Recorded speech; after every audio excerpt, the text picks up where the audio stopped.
Bismillahirrahmanirrahim. Hai, Assalamualaikum. Welcome back to Cengkeh Channel. Terima kasih akak ucapkan kepada semua kerana sentiasa memberi support untuk channel ni. Akak doakan agar kita dipermudahkan segala urusan, dilimpah ruahkan rezeki, diberikan kesihatan yang baik, dipanjangkan umur. InsyaAllah. Amin ya Rabbal Alamin. Hari ini akak akan kongsikan satu kisah seram. Di mana kisah seram ni akak petik dari novelis terkenal tau. Novelis yang akak maksudkan dikenali sebagai Tok Awang Ngah. Kalau korang nak tahu hasil penulisan beliau, korang stay dengan akak sampai hujung. Jom. بسم الله الرحمن الرحيم قل أعوذ برب الناس ملك الناس إله الناس من شر الوسواس الخناس الذي يوسوس في صدور الناس من الجنة والناس.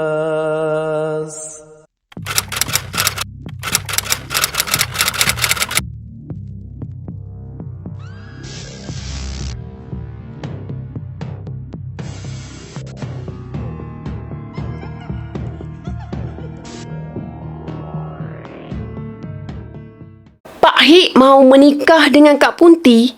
Macam itulah bunyinya untuk sambungan kisah bertajuk Pontianak sebelum ni. Korang yang mana dah tonton kisah tersebut, jom sama-sama kita ketahui pula kesudahan apa yang terjadi pada Ustaz Andak dan Pak Hik di Kampung Melang.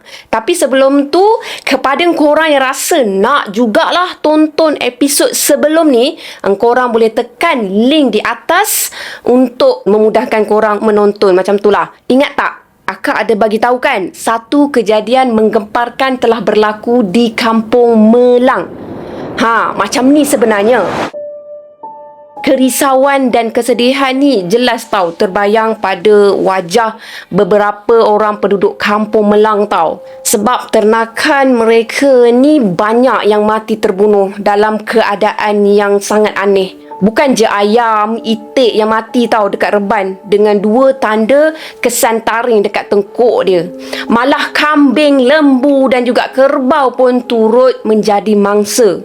Binatang ternakan tu tak dimakan dagingnya. Hanya kesan hisapan darah je yang terdapat dekat tengkuk binatang-binatang tersebut. Seolahnya macam ni lah kesan lubang yang ada pada binatang tu. Macam tu. Binatang tu telah digigit oleh sesuatu yang mempunyai taring. Kalau angkara binatang buas lah kan, kenapa daging ternakan tersebut tak dimakan? Pada mulanya, mereka menyangkakan, ini mesti kerja ular. Tapi kan, disebabkan tak ada pula ayam ke, itik ke yang jadi mangsa tu ditelan. Lepas ditelan, diluahkan balik semula. Makanya, memang tak masuk akal lah kan, ianya berkait rapat dengan ular. Ayam sarik jebang yang mula-mula sekali disedari jadi mangsa pada masa tu. Memang pada sangkaan sarik jebang, ni mesti kerja ular sawa yang menangkap ayam dia. Sebab ada 2 kesan lubang dekat tengkuk ayam-ayamnya tu. Kesan lubang tu kesan bekas gigitan taring tau. Mungkinlah ular tu dia masih kecil agaknya.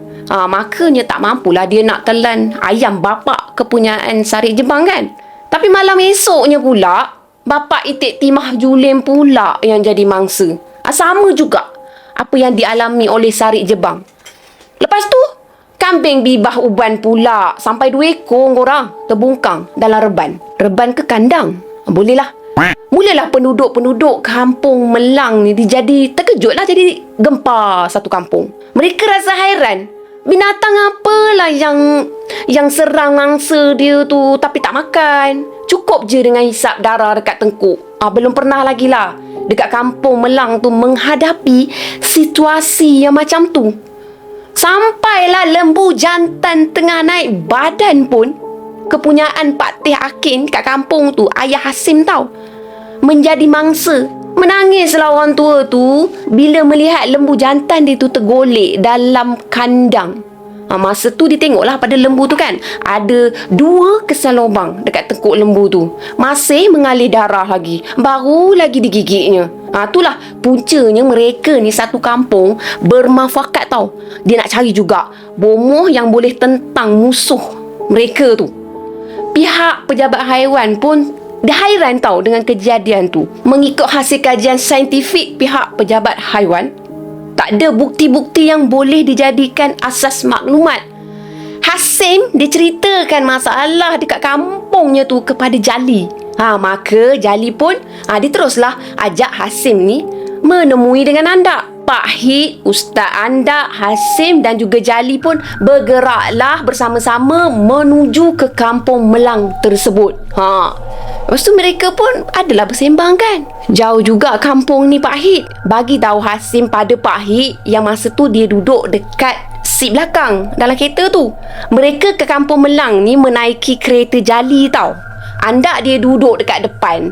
Sebab kalau kebiasaannya, pergi ke mana pun, kalau dia menumpang kereta kawan-kawan, dia akan duduk dekat depan. Andak dia tak boleh duduk kat belakang. Kalau dia duduk juga belakang, dia akan muntah. Dalam istilah lain, dia mabuk kereta. Macam tu lah.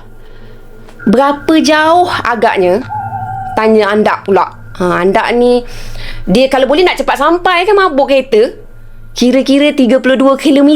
Jawab Hasim sambil mendekatkan kepala dia dekat sandar belakang kerusi Andak tu.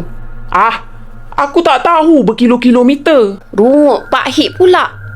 Cakaplah batu. Kalau kira batu, barulah aku tahu. Kata Pak Hit, dia tak faham istilah meter tau. Sambil-sambil tersengih lah Pak Hit cakap macam tu. Nampaklah gigi dia yang memang tengah rongak kan. Agak-agaknya 20 batu lebih lah. Andak menjelaskan supaya Pak Hit ni dah tak banyak soal. Dah tak tanya dah lepas tu. Petang Sabtu, kira-kira pukul 4.30 petang, mereka tu sampai dekat rumah Pak Teh Akin. Dia diberitahu oleh Hasim ni mengenai kedatangan mereka ni. Terlalu gembira lah Pak Teh Hakim korang bila tengok Andak dengan Pak Hit yang diperkenalkan oleh Hasim pada dia pada masa tu. Tapi Andak dia menjelaskan pada Pak Teh Hakim ni, kedatangan mereka ni hanya untuk melihat-lihat je. Bukannya nak jadi bomoh seperti yang didakwa oleh Hasim tau.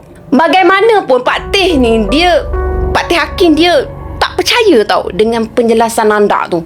Dia yakin Andak dengan Pak Hit ni dapat menghindarkan malapetaka yang berlaku dekat ternakan mereka tu. Lepas tu tak sangkalah pula kan Andak masa tu bahawa Pak Teh Hakim ni dah bawa pula mereka ni bertemu dengan Tok Ketua Kampung. Tak dirancang pun, tak tahu pun, tak ada niat pun mereka nak jumpa Ketua Kampung Haji Semari tau. Pak Teh Hakim dia bagi tahu dekat Haji Semari ni bahawa kedatangan mereka nak datang ni nak menangkap binatang yang bunuh ternakan dekat kampung tersebut. Selepas asar petang tu, Haji Senari ni dia bawa mereka ke rumah Bibah Uban. Sambil tu dia tunjuklah reban kambing tempat binatang aneh tu korbankan mangsa dia. Lepas tu mereka pula pergi ke rumah Timah Juling macam tu. Lepas ke Timah Juling, dia pergi pula ke Sarik Jebin punya rumah. Mereka ni dia pergi tengok-tengok dekat tempat-tempat yang dikatakan binatang aneh tu mencari mangsa. Andak dengan Pak Hit ni dia tak tahu apa yang harus mereka lakukan tau. Lepas tengok tu rasa macam apa nak buat kan? Bukan mudah untuk mengetahui apa binatang yang membunuh mangsa sedemikian rupa. Kalau harimau, tentu-tentulah harimau tu dah faham mangsa dia. Kalau ular pun, mestilah ular tu telan mangsa dia. Mereka takkan tinggal lah mangsa-mangsa macam tu je. Boleh jadi Kak Punti. Tu sahaja yang keluar dari mulut Pak Hit. Kata Pak Hit, Kak Punti ni bukanlah sejenis puaka yang berani tau berhadapan dengan manusia. Kak Punti ni sebenarnya sangat pemalu. Jelas Pak Hit. Tapi memang dia suka menghisap darah. Yang tu ada persamaan dengan kes yang dilalui oleh penduduk kampung tau. Ketika binatang misteri tu mengorbankan mangsa, tindakan dia tak adalah macam bising, menggelupur ke apa ke kan. Tak ada. Sebab itulah Sarik Jebang ni dia tak tahu ayam dia kena serang. Dia tak tahu ayam dia dah jadi mangsa. Timah Julin pun sama. Dia tak tahu apa yang berlaku dekat itik dia. Sebab itik dia tu tak adalah pula tiba-tiba kuek kuek kuek kuek macam tu. Bising bagai kan. Sama jugalah dengan Bibah Uban. Keesokan pagi dia, barulah dia tengok kambingnya tu dah terbungkang dekat reban. Reban, gitu.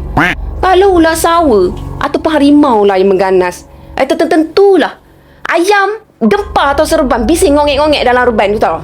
Itik pun mestilah kepek-kepek, kepok-kepok macam tu lah dekat tengah-tengah malam macam tu kan. Lepas tu kambing pula, dia bukan menjerit lah, embek macam tu. Kalau reban dia tu diserbu harimau tau. Kalau binatang-binatang yang kecil jadi mangsa, tak adalah herannya pun. Tapi macam manalah pula dengan lembu kepunyaan Pak Teh Hakim ni? Cuba fikir. Takkanlah ular pula yang nak memaguk ke? Memaguk lah kan? Tengkuk lembu. Harimau pun takkanlah tinggal lembu tu golek je dengan tak diseret masuk ke hutan. Sebab tu mereka percaya jugalah dengan dakwaan Pak Hik, Kak Punti yang punya angkara tau. Jadi macam mana nak menangkap Kak Punti tu? Anda sendiri dia tak tahu macam mana nak menghadapi keadaan sedemikian. Apa yang anda lakukan selama ni, dia hanya menghalang syaitan yang mengganggu manusia apabila syaitan berkenaan berjaya merasuk mereka yang lemah semangat. Tapi kalau sengaja nak menangkapnya Kak Punti, macam polis menangkap pesalah, memang anda tak tahulah. Memang dia tak belajarlah ilmu-ilmu macam tu. Tak tahulah anda kalau Pak Hik tu boleh melakukan perkara tersebut. Sebab itulah dari awal-awal lagi anda ni dia dah terangkan kepada Hasim, jangan membesar-besarkan cerita mengenai diri dia dengan Pak Hik ni. Bimbang tau. Kalau lah penduduk kampung Melang tu menaruh kepercayaan besar kepada mereka, jadi macam kecewa lah kan kalau tak dapat membantu. Macam mana Pak Hik? Bisik anda. Ustaz lagi tahu dari aku. Balas Pak Hik menyinggung bahu anda. Aku ikut aja apa yang Ustaz buat. Kata Pak Hik, mulalah mencari helah tau. Saya tak tahu nak buat apa. Kata anda mengeluh.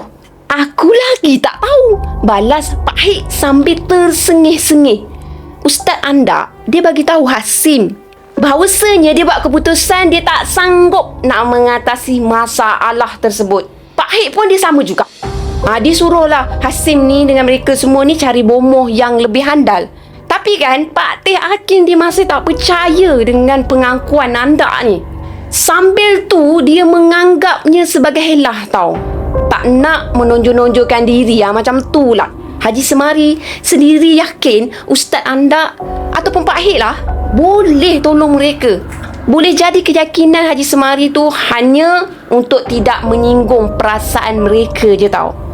Mau ke tak mau ke, malam minggu tu anda bersama dengan Pak Hik, Hasim dan Jali sama-sama jugalah berjaga dekat kampung bersama dengan penduduk-penduduk kampung yang lain.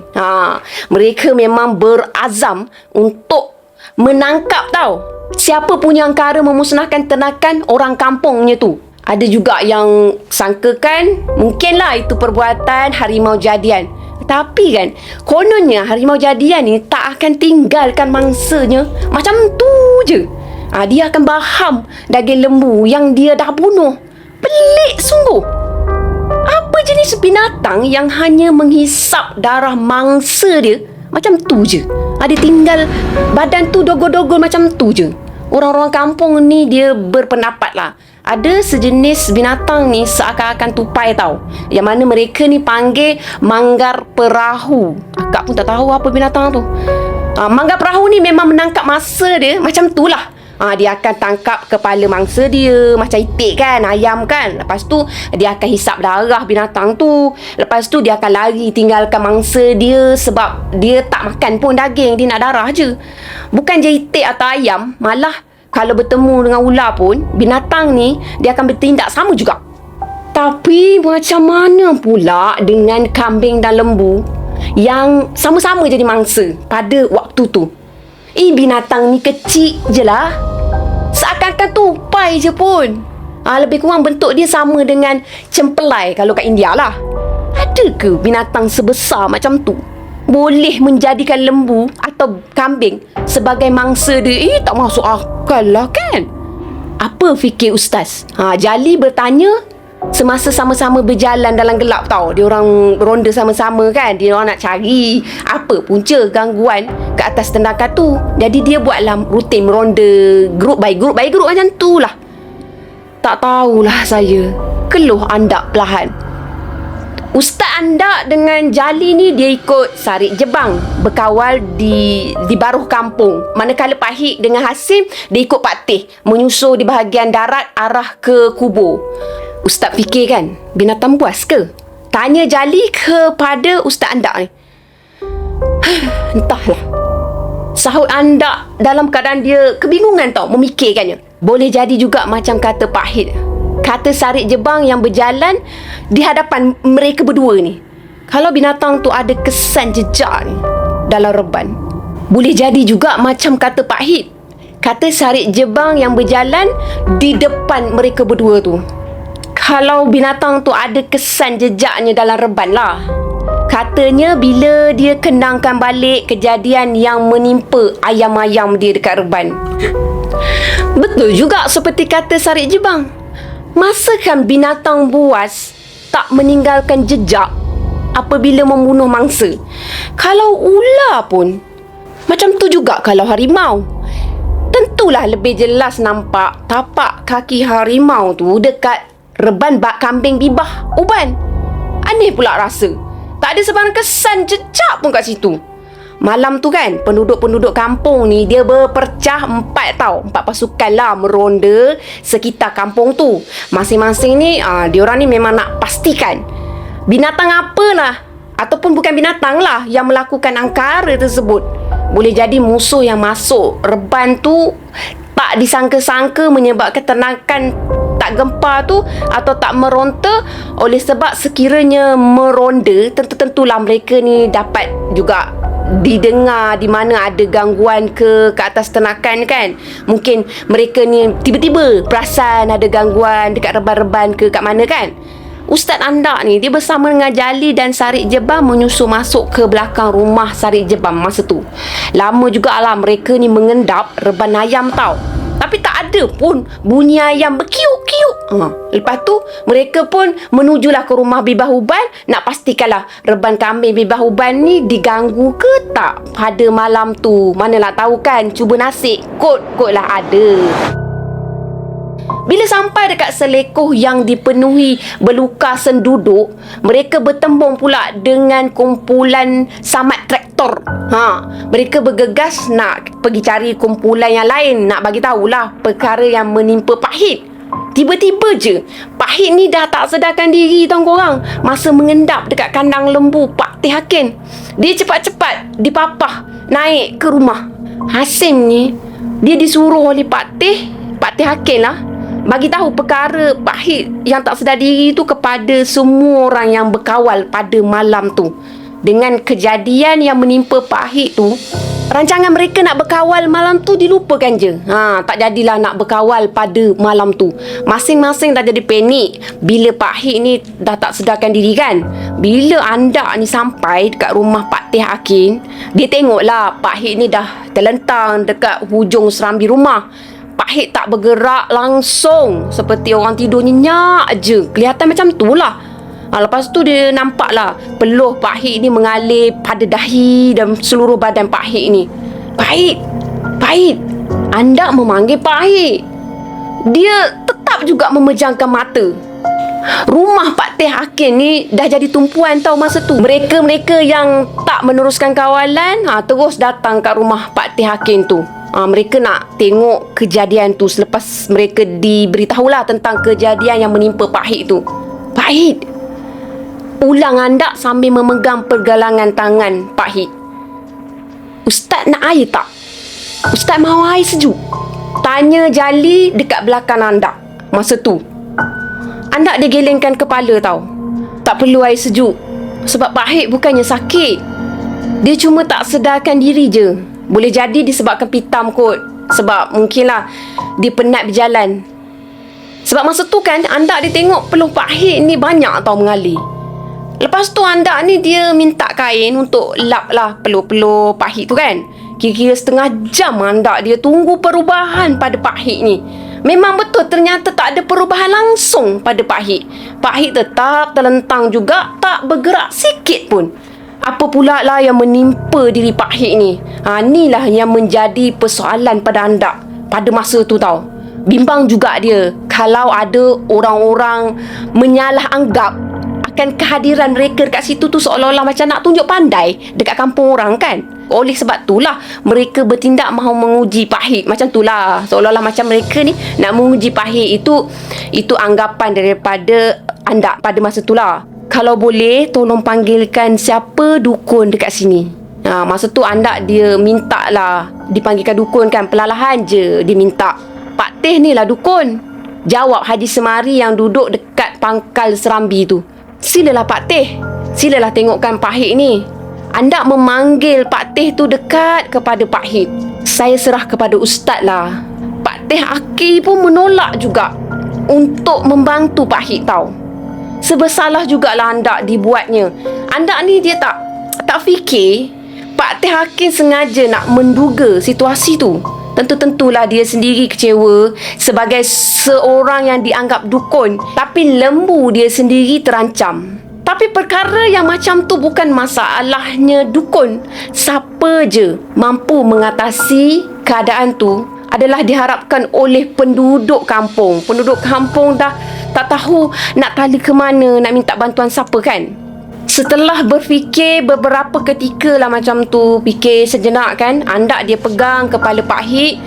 Peluh masih banyak tau mengalir dekat kepala Pak Hik. Tak ada pun tanda-tanda Pak Hik ni diserang gangguan syaitan, menyebabkan dia ni tak sedarkan diri. Pak Hik ni kelihatan seperti orang tidur je. Macam tak ada apa-apa pun yang kelainan macam tu kan.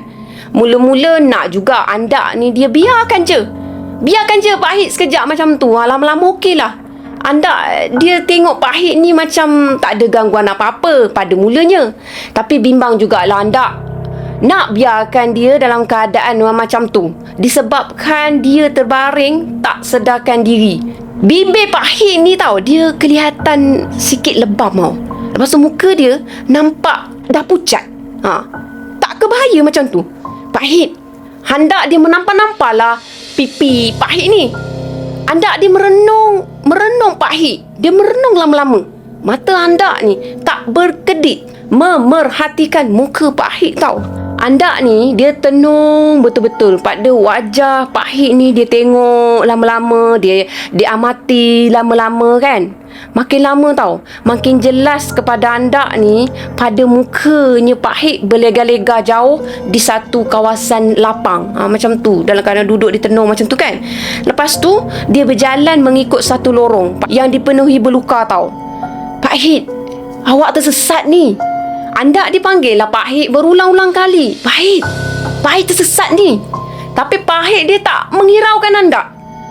Ternyatalah Pak Hik memang dia ada dengar tau suara Andak panggil dia ni berulang-ulang kali.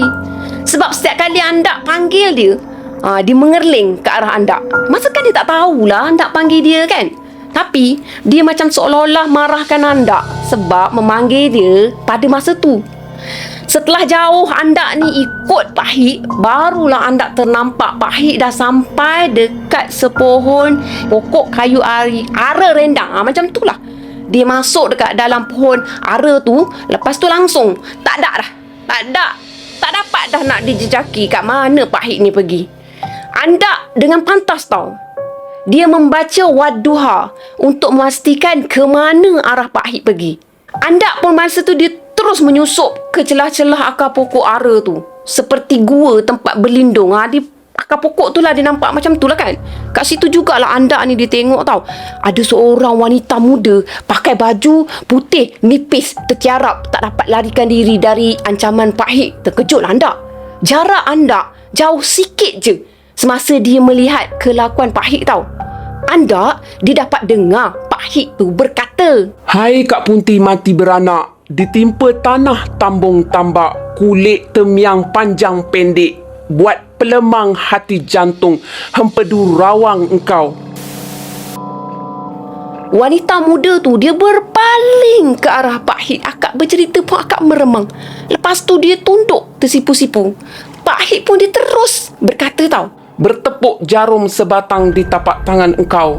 Terbang ular sebiji di bawah ketiak kau. Menyapa emas sekupang di mulut kau.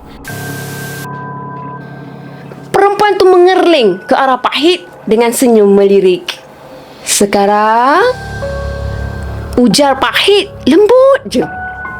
Kau tak lepas dari tangan aku. Aku tahu asal kau jadi. Orang beranak bunting asal kau jadi. Kata Pak Hit macam memukau perempuan muda yang tak dapat larikan diri pada masa tu. Dari percakapan Pak Hit tu, anda dapat mendugalah, mungkin itulah hantu Kak Punti. Apa yang anda tengok pada masa tu, hantu Kak Punti tu tak adalah hodoh. Kelihatan rupawan tau, seperti orang bunian. Tapi Kak Punti bukanlah jenis makhluk halus bunian yang mengelirukan manusia dengan tipu daya dan tipu helah. Anda tak tahu, apakah Kak Punti juga mempunyai sikap sedemikian. Bagi anda, setiap makhluk syaitan adalah musuh manusia yang nyata. Tak ada sebab lah kenapa manusia nak berbaik-baik dengan makhluk seperti tu tau. Bagaimanapun, apa yang dilihat mengenai Pak Hit ni, dia tak takut kepada makhluk tersebut. Sebaliknya, dia cuba nak goda dengan sehabis upaya dia. Dengan kebolehan dia, keupayaan dia kan. Tolong jangan sentuh saya, rayu wanita muda tu apabila Pak Hit ni dah semakin hampir dengan dia. Lepas tu wanita muda tu pun dia capai anak kecil dalam buaian. Tiba-tiba pula anak dia tu nak menangis. Tolonglah, kesiankan anak saya ni. Kata wanita tu meminta belas kasihan. Kau! Jerkah Pak Hit sambil menudingkan jari telunjuk dia ke arah perempuan muda tu. Pada masa tu kononnya awalnya nak marah. Mengapa mengganggu ternakan orang-orang kampung? Pak Hit dia memang nak berkeraskan pada masa tu, tapi tak jadilah pula dia nak mengeraskan suara dia marahkan Kak Punti tu. Sebaliknya, suara Pak Hit ni dia merendah pelan je. Anakku mau makan, jelas perempuan tu lagi. Aku nak kahwin dengan kau. Aku mahu kahwin dengan kau. Tiba-tiba je Pak Hit melamarlah pula perempuan tu dengan tak ada rasa segan silu pun. Mahukah kau kahwin dengan aku supaya anak kau tu tak lapar? Kata Pak Hit sambil tersengih-sengih. Merenung ke arah muka perempuan muda tu. Wanita muda sama je lah. Wanita muda tu tak menyahut. Dia tersipu-sipu malu tau bila Pak Hit ni meluahkan isi hatinya tu. Jawablah. Mahu atau tidak? Pak Hit mengherdik menyebabkan perempuan tu tersentak. Sikap Pak Hit tu jelas menunjukkan kepada anda bahawasanya Pak Hit sedang mempersendakan wanita muda tu tau. Ada ketikanya Pak Hit ni dia bersuara lemah lembut. Ada ketikanya Pak Hit ni dia berkasar, seolah-olah orang yang sedang memujuk rayu. Tapi ada kalanya dia macam agak berkeras, agak lantang, memekik. Anda dibiarkan je tindakan Pak Hit tu. Dekat sinilah anda dia dapat lihat keistimewaan Pak Hit ni tau tak? Dia dapat mainkan perasaan wanita muda tu. Wanita yang diserunya sebagai, yang dipanggil diseru samalah kan, sebagai Kak Punti. Memang perempuan tu memang sungguh rupawan. Tak ada rasa, tak ada rupa Kak Punti yang nampak menakutkan tau. Kalau tak kuatkan iman, memang boleh tergoda juga dibuatnya. Tapi bila Pak Hit ni dia ajak perempuan tu kahwin, jelas dan nyatalah perempuan tu jadi gementar, jadi takut. Dia sangat takut dengan perkataan kahwin tu. Anak kecil dalam buaian tu terus juga menangis, merengek-rengek. Sekali-sekala perempuan tu mengilailah pula ketawa bila Pak Hit memujuk rayu dia. Tapi dia tiba-tiba bertukar menjadi muram bila Pak Hit ajak dia kahwin. Tu baru ajak kahwin je. Belum lagi bila Pak Hit nak sentuh dia, lagilah dia akan tersentak tau. Kau malu ke? Saya malu pada abang. Diri saya tak sama dengan abang. Jawab perempuan tu menunduk sedih macam tu. Kau malu tengkuk kau berlubang. Kata Pak Hit sambil ketawa kecil tau. Perempuan tu tak menyahut. Dia semakin gelisah bila Pak Hik dedahkan semua rahsia dia.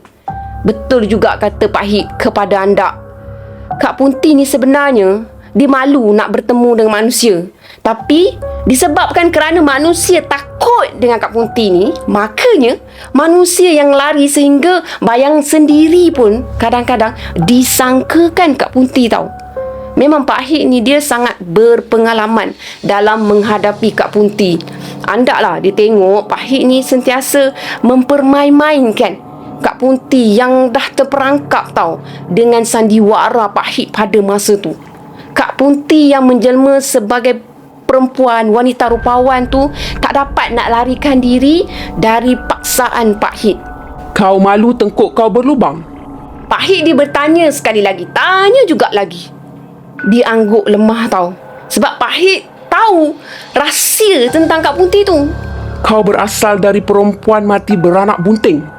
Mengapa kau ganggu ternakan orang kampung ni? Tanya Pak Hik lagi. Anak saya lapar bang, jawab wanita tu.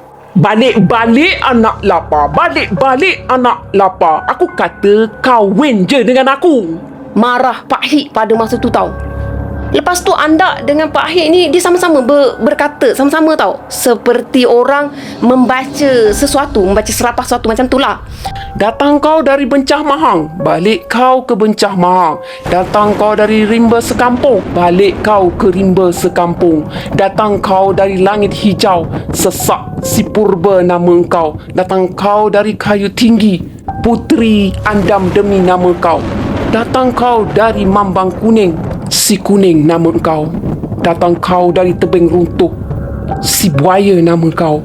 Datang kau dari olak jarum, si deras nama kau. Datang kau dari batu besar, si gagah nama kau. Datang kau pagi, si gelupuh si gelagah nama kau. Panjang lebar lagi lah disebutkan tentang Kak Punti tu. Diteruskan lagi. Akak tak nak teruskan.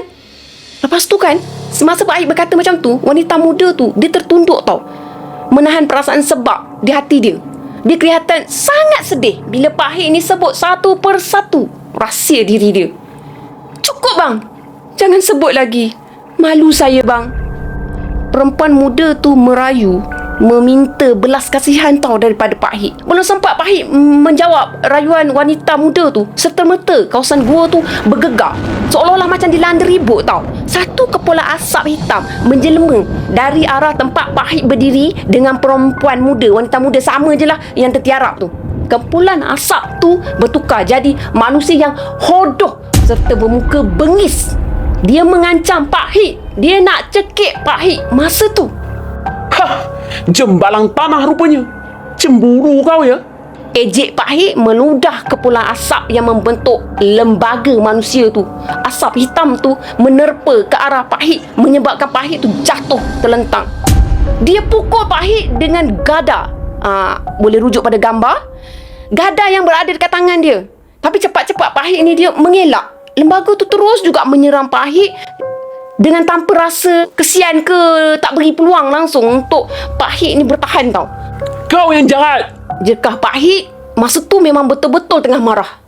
Berpeluh-peluh tau Pak Hik ni mengelak serangan lembaga tersebut. Masa tu jugalah wanita muda tu dia mencapai anak kecil dia sambil mengilai. Mengilai kuat tau. Setiap kali lembaga dari kepulan asap tu menerkam ke arah Pak Hik, melihatkan keadaan Pak Hik tu memang betul-betul terancam pada masa tu. Andak dia membantu Pak Hik. Dia membacakan surah Al-Ikhlas sebanyak 3 kali. Kemudian dihempuskan ke arah asap yang berkepul hitam tu. Tiba-tiba lembaga tu terpelanting sambil memekik bila api membakar di sekeliling dia tau. Kau memukul curi. Jerit lembaga tu marah. Andak berhenti dari membaca surah Al-Ikhlas. Dah selesai baca 3, dia berhenti. Lepas tu Andak dia tuding jari telunjuk dia ke arah jembalang tu, lembaga tu. Akak pun dah tersasul. Sekarang aku mahu kau bersedia. Andak dia cabar dengan suara yang tegas, dengan suara yang keras. Tak ada nak deal-deal dah. Dia berdiri menghadap Andak tau. Ketika tu Pak Hik berselindung dekat belakang Andak dalam keadaan yang dah termengah-mengah tadi terpelanting kan. Lepas tu cepat-cepatlah dia mengawal perempuan muda tu yang masih mengilai nyaring. Tapi hilayan dia tu berhenti bila Pak Hik kembali menggasak dia dekat dinding gua. "Apa kau nak sekarang?" soal Andak. Dia mencabar tau lembaga hodoh dari kepulan asap tu. Jelaslah lembaga tu bertubuh tegap sasa seperti lelaki. Kulit dia hitam dengan mata dia merah menyala. Kulit yang hitam tu pula dah berkedut-kedut. Macam seolah macam bekas terbakar tau. Terbakar macam tu kan. Dia tak menyahut, tapi dia lontarkan gadar dia tu ke arah Andak menjadi ribut kencang berputar-putar macam tu. Tapi ribut yang berputar tu tak dapat memutar tubuh Andak. Sebab Andak masa tu dia sedang berzikir. Dia terus berzikir tanpa henti. Dia nak lawan ribut kencang tu. Andak dia segera melaungkan azan berulang kali. Ribut tu pun berhenti serta-merta.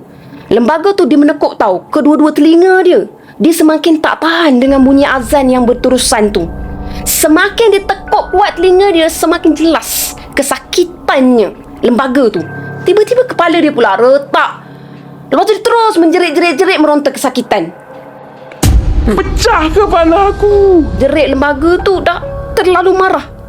Andak dia terus juga azan.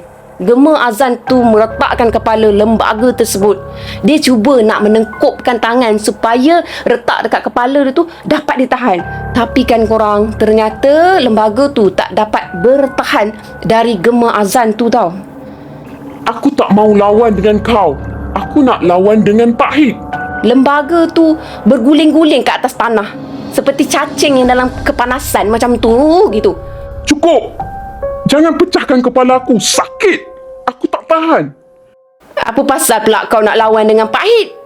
Andak ni dia bertanya untuk mengetahui, nak menduga pada lembaga tu. Dia nak kahwin dengan bini aku. Jawab lembaga tu. Mana Pak Hik mahu bini kau tu syaitan macam kau juga? Andak mengejek tau supaya lembaga tu semakin marah. Lembaga tu tak menyahut pun. Cepat-cepat dia bangun, dia nak terkam Pak Hik. Dia tak puas hati dengan Pak Hik juga. Tapi belum sempat dia nak terkam Pak Hik tu, Andak ni dia tengok tubuh Pak Hik dah menjadi besar tau. Tangan Pak Hik tu dah mencengkam tengkuk lembaga tu macam mana? Macam kucing yang cengkam tengkuk tikus tau. Kau fikir kau cukup kuat nak lawan dengan aku? Kata Pak Hik. Barulah Andak tahu Pak Hik ni bukannya tak berdaya nak menentang lembaga tu pada mulanya. Dia saja mempermainkan lembaga tu. Bila Pak Hik dah boleh membesarkan diri dia, berarti kekuatan Pak Hik memang tak boleh dikalahkan oleh mana-mana syaitan pada masa tu. Memang Pak Hik bukanlah orang sembarangan tau. Kalau dilihat dari segi zahir, memang dia tak ada apa-apa keistimewaan pun. Orang tua biasa macam tu. Kecuali berani tak tentu pasal. Tapi pandangan batin ni ternyata Pak Hik mampu mengecam semua makhluk halus yang suka dilihat manusia melalui mata zahir tau. Mata zahir kita lah. Tapi dia boleh tengok. Kita tak boleh. Tunjukkan jantan kau sekarang. Bentak Pak Hik tanpa melepaskan leher lembaga tu dari cengkaman tangan dia. Pak Hik membacakan sesuatu doa sebab Andak dia dapat tengok tahu mulut Pak Hik tu sedang kumat-kamit. Tiba-tiba je tubuh lembaga tu dia menyerekot macam menyerekot macam tu lah, seperti kena bakar tau. Lembaga tu dia menjerit-jerit menahan kesakitan. Tunjukkan jantan kau. Suara Pak Hik semakin marah. Ampun Pak Hik, ampun. Lembaga tu dia jadi gementar, jadi takut. Menanglah awak Pak Hik. Kata lembaga tu terketar-ketar. Kau nak ganggu lagi ternakan orang kampung? Gertak Pak Hik. Bukan aku yang ganggu, tapi dia. Jawab lembaga tu sambil menunjukkan ke arah wanita muda yang sedang menggendong anak tu. Lembaga tu terkial-kial juga tak tahan. Leher dia tu dicengkam oleh Pak Hik. Tubuh Pak Hik jadi 10 kali ganda lebih besar daripada tubuh lembaga tersebut tau. Pak Hik dia memasukkan tubuh lembaga yang dia pegang tu dalam genggaman dia tu, dihembuskan. Macam tu, lembaga tu terpekik kuat. Lepas tu akhirnya lenyap. dalam genggaman Pak Hik. Kemudian asap hitam dalam genggaman Pak Hik tu bertukar menjadi debu. Pak Hik dilemparlah debu tu ke udara hingga menjadi titik-titik percikan darah. Macam itulah. Aku tak percaya kau. Kenapa kau cari aku? Rungut Pak Hik. Setelah lembaga lelaki hodoh tu hilang dalam percikan darah, wanita muda tu pula jadi bertambah gementar tau. Dia tak dapat nak melepaskan diri dari pukauan Pak Hik. Kau pun pandai nak minta tolong. Kau fikir aku nak sangat nikah dengan kau? Kata Pak Hik sambil meludah ke tandah. Perempuan tu tunduk memeluk anak dia erat-erat. Dia tak tahu Pak Hik terlalu besar 10 kali ganda dari tubuh dia. Memang dari awal lagi wanita muda tu dah dipukau oleh Pak Hik. Seluruh tubuhnya tu bagaikan dicucuk jarum bila Pak Hik mendedahkan satu persatu rahsia diri dia. Kau datang dari Bencah Mahang, balik kau ke Bencah Mahang. Kalau datang dari rimba sekampung, balik kau ke rimba sekampung. Jangan lagi kau ganggu anak cucu Malim Kerimun di sini. Seru Pak Hik nyaring. Wanita muda tu angguk tanda faham. Lepas tu dia mengilai panjang bila angin kencang menerbangkan dia tu. Akibat dia ditiup, dihembuslah oleh Pak Hik. Lepas tu kawasan tu dibakar oleh Pak Hik. Pak Hik bakar semua kawasan tu. Selepas semua dah selesai kan, Pak Hik pun dia teruslah mendapatkan andak. Terima kasihlah Ustaz membantu. Saya terlalai tadi. Pak Hik dia mengaku kesilapan dia pada waktu tu dia memang agak terlalai juga. Semasa andak buka mata kan, andak dapati Pak Hik dah pun berada dalam keadaan posisi duduk. Sebelum tu kan, masa Pak Hik tak sedarkan diri, dia dalam posisi baring.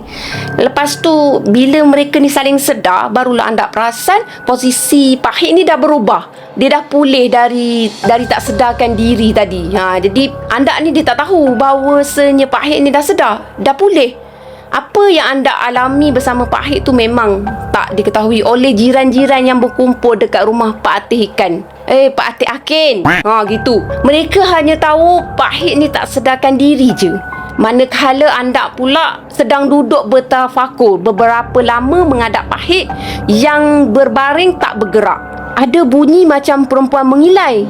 Pak Atih Akin menjelaskan kepada Pak Hik dan anda ni. Di mana? Tanya anda. Lah. Jawab Pak Teh Ikin keliru. Tapi sayup-sayup dari arah kubur. Dia bagi tahu lagi. Semua orang yang berkumpul kat situ mengaku perkara yang sama. Mereka dengar perkara yang sama yang mana didengari oleh Pak Teh Hakim tu. Ketika anda ni dengan Pak Hik ni mereka dianggap tak sedarkan diri tu, memang jelaslah kepada mereka semua ni bunyi yang mengilai sayup-sayup tu datang daripada arah perkuburan tau. Geran jugalah mereka bila dengar bunyi ilayan tu nyaring sangat.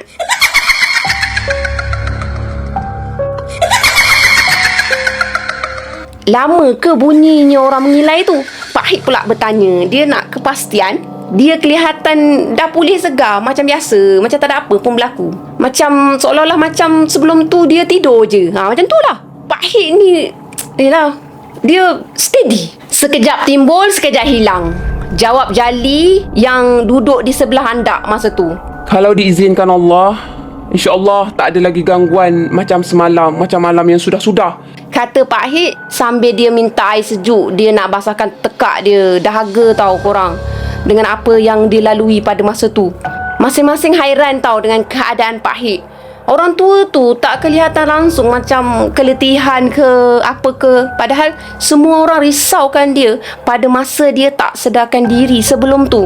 Sekali-sekala dia tersenyum bila dia mengerling ke arah anda. Susah juga anda nak jelaskan kepada mereka semua ni yang berada kat situ bahawasanya Pak Hik ni sebenarnya bukanlah diserang penyakit pitam ke sampai tak sedarkan diri kan. Tapi tak apalah. Takkan ada orang yang akan faham akan situasi itu. Tentulah mereka tak percaya kalau anda bagi tahu penjelasan yang sebenar kan, bahawasanya Pak Hik ni tak sakit. Pak Hik sebenarnya sedang bertarung dengan syaitan. Memang ustaz kita ni hebat, tersengih. Pak Hik ni sambil menampar bahu anda. Semua orang dia hairan dengan kelakuan Pak Hik. Anda pun terdiam, tak dapat nak cakap apa-apa. Sebab rahsia mereka berdua tu, hanya mereka berdua sahaja yang memahaminya. Orang sekeliling dia pada masa tu tak faham. Mereka faham Pak Hik tak sedarkan diri, anda tengah duduk depan Pak Hik. Macam tu lah. Mereka semua sangkakan Pak Hik tu benar-benar tak sedarkan diri. Bertambah hairan lagi bila mereka ni melihat Pak Hik berkali-kali tau menepuk bahu Handak ni, seolah-olah macam Pak Hik ni tahu apa yang berlaku kepada dia ketika dia tak sedarkan diri. Sebenarnya korang, Pak Hik memang dah tahu pun. Alhamdulillah, masalah kampung tu dapat dibantu mereka berdua. Semuanya berjalan dengan izin Allah Al-Mu'min. Allah yang memberi keamanan dan Allah sebaik-baik pertolongan. Semoga kita semua sentiasa dalam rahmat perlindungannya. Amin ya Rabbal Alamin. Setakat ini saja kisah untuk kali ini. Apa yang baik sama-sama kita ambil jadikan sebagai tauladan, dan apa yang buruk sama-sama kita ambil jadikan sebagai sempadan. Akak tegaskan di sini, perkara yang tak elok jangan kita ikut. Sekiranya ada kesilapan, akak nak mohon maaf. Terima kasih korang. Jangan lupa untuk like, share dan subscribe. Bye. Assalamualaikum. Bye. Terima kasih. Bye.